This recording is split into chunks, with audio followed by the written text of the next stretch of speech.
Hi, I'm Chef Ken. On this episode of Covenant Cuisines, we're going to be talking about two very intimate dishes, dinner and breakfast. On dinner, I'll teach you how to make chicken Alfredo pasta for your newly beloved spouse. On the next one, we're going to be talking about breakfast, which is also very intimate, and I'll teach you how to make crepes with a nice apple butter and fig jam stuffing. Stay tuned. Alright guys, welcome back. So like I said earlier, we're going to be going over two dishes, two very intimate dishes that you make for your new spouse, dinner and breakfast. First, we're going to start with dinner. The ingredients you'll need will be chicken breast, shredded Parmesan, whole Parmesan, butter, Italian flat leaf parsley, lemon, of course pasta, and cream. So stay with me. I'll show you how to bring all this stuff together. Alright guys, now welcome back. First, we're going to start with measuring out our pasta. Alright, so when it comes to making pasta or any kind of pasta, when you're doing spaghetti, chicken Alfredo, or any kind of ravioli, you need to make sure you have the pasta that matches with the meat, okay? Just like in the marriage, whenever a marriage is coming together, you have two people, just like how Adam had Eve, he had a helpmate suitable. So we need to have the amount of pasta that's gonna suit with the right kind of sauce. So Adam is the pasta, Eve is the sauce. So since these two work together hand in hand, we need to make sure we have the kind of sauce to match the pasta, all right? So we're gonna use small pastas in this. Normally we use fettuccine. That's what Americans always use. That's what the world use, you know, but we're gonna do something totally different with this, okay? So we're gonna take our pasta and we're gonna measure it out. So we need about 2 cups of pasta, okay? And once we measure out our pasta, we're gonna go ahead and heat up our water.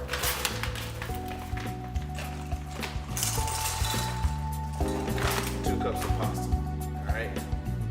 So I'm going to take our water and we're just going to heat our water.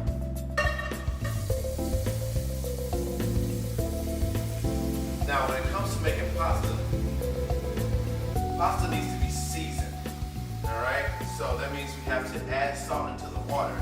And not just any regular salt. We need to add salt to where it literally tastes like Galveston. That's how you want your water to taste. Once it tastes like that, that way you're gonna have the most seasoned, most optimal pasta that you're making. Okay, so of course, just like any other marriage, it's gonna withstand the test. So we gotta go through the test of tasting this sauce. Okay? So once we add the salt in, and then water starts to boil, guess what we're gonna do? We're gonna test it by tasting it, okay? As we measure that out, we're gonna measure out our cream. So we have 2 cups of pasta. Next we're gonna have 1.5 cups of cream.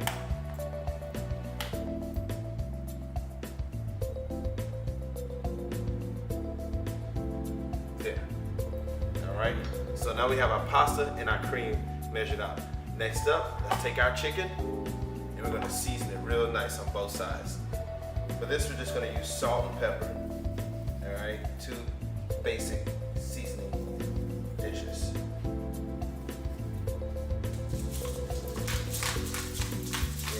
Here and right here. All right, remember, separate hand. We're gonna take one hand to flip and the other hand to season. Season here, done. Wash.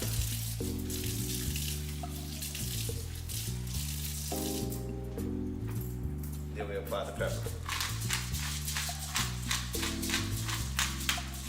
We're gonna set that aside. All right, so let's get ourselves some parsley. We're gonna take a nice little bunch of parsley off the top, and this is just gonna be for garnishing, okay? We're gonna take our knife, and we're just gonna rock through it, just like this. Get a rough chop, and then we're gonna pass back and forth. So as we pass back and forth, we're gonna slowly mince it into small pieces, okay? And this is just be for garnishing, remember that. Italian flat leaf parsley doesn't carry a lot of strong flavors like curly parsley. Right? It's very nice and subtle and soft. Remember, because the only thing we want to do is focus on the 2 things, which is the pasta and the sauce, okay? So once we get that chopped up nice and neat, I'm gonna add that into our area for later. As our water's heating up, we're gonna start cooking our chicken. So let's get a nice medium hot pan going. And once that pan gets hot, that's when we're gonna add our chicken. One thing you wanna know about the oil is when it's ready to add the chicken, the oil will move freely around. So as we add in our oil, slowly here, and we wait. As it heats, we're gonna wait for it to kind of slosh around very easily. Just like how you bring the fire back into your marriage. From those who've been married for 20, 30 plus years, same thing here. Everything begins to move freely and flow freely like water. So now that we got the oil freely flowing around, let's go ahead and add in our chicken. And as the chicken goes in, we want to add it away from us, not close to us, just in case something splatters. You don't want any hot grease to jump on you. So you want to add it away here, okay?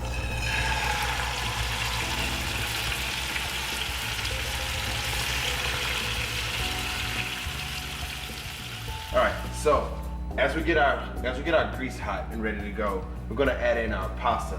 So as we slowly add in our pasta, we're just gonna let that cook for about 8 to 12 minutes, constantly stirring, releasing the starches. Just like how husbands supposed to constantly nurture and care and love for their wife, it starts to release the starches. That's what releases the tenderness of the pasta. So as we continue to stir and move around and check on it, we begin to go in and do that. Just like I said, like in a marriage. All right, so we're gonna let that go and let the heat continue to cook their pasta very slowly. On the other hand, we still have our chicken going. While that's going, we're gonna let it cook on one side to get a nice, good sear, and then we're gonna flip it over. And as we flip it over, we're gonna transport it into the oven and let it finish cooking for about 12 to 14 minutes, okay? All right, guys, so now our chicken's in the oven, our pasta's finished, so now let's start working on the sauce. So now we're gonna work on putting everything together, slowly but surely, okay? So we have our 2 cups of cream, and then we have our shredded Parmesan.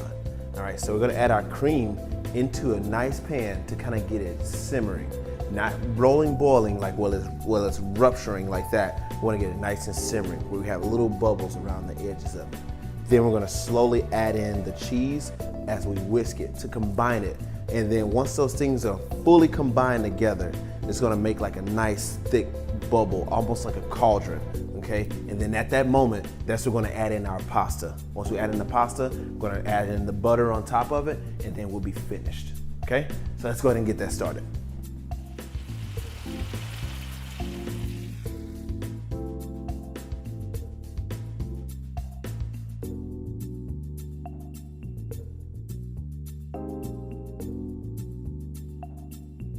All right, guys, so how was that? Chicken Alfredo pasta, amazing, wasn't it? All right, so now we're gonna move into another intimate dinner, breakfast actually. So we're gonna move to making crepes.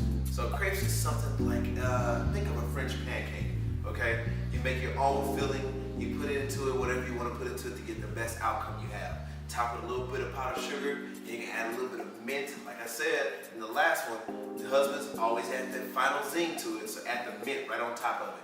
And then we're gonna go from there, all right? So let's go ahead and get started with that.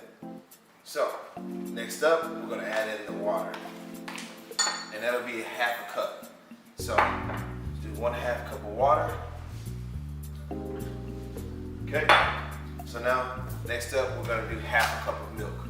And all of these ingredients, this is the easiest thing about these. All of these ingredients are gonna go all together into the blender, okay? So once we add that in, we're just gonna blend it all together. All right, and then next up, we're gonna take 2 eggs, crack those in there just like this.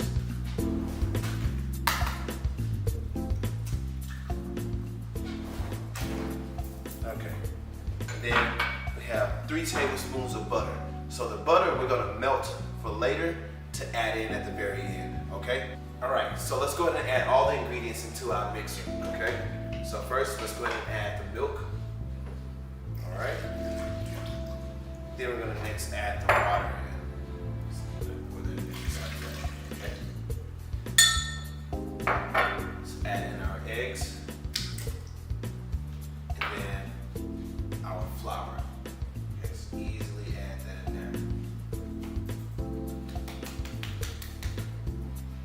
there. Then, what we're gonna do, we're gonna slowly start the processor on a very low start.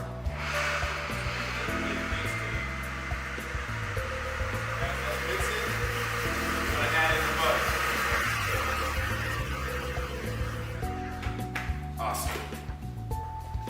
Everything's fully incorporated. And we just pour it back into our container where we keep have it. Batter's set. Alright, so let's move on to the cooking phase. So like we were saying earlier, we're gonna go ahead and get started on cooking the crepes, okay? So we wanna take a nice cast iron skillet. Most people would use a griddle, but I like to take it old school and use a cast iron skillet that was handed down from my grandmother to my mom, and this is something that I've been using for a long time. Just like when you get married, they have the old saying, something old, something new, something borrowed, which is this, and then something blue. I really don't get the whole concept of that, but we're just gonna roll with it anyway for how this sounds. All right guys, so now we have the butter in, and we're just gonna slowly melt the butter. Now we're gonna keep the heat control very easily, so we don't wanna brown the butter. If we brown the butter too fast, guess what? We'll end up burning our crepe, okay? So we're just gonna let that butter kinda move around in there just like that, okay? We're gonna keep it just like that.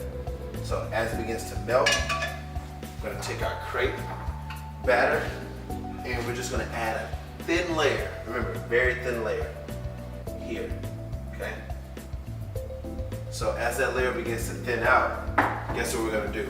Just like how we did the butter, we're gonna move it all the way around, okay? So that way it gets a nice thin coat. Now if you want, you can still take it, you can make a crepe how big, how small you want. You can just add as much as you want to there, just like that, okay? And that's just how your preference is. But remember, you wanna keep it nice and thin because the crepe is this outer layer is what hides everything that's on the inside, which is the flavoring or the filling that we want to add to it.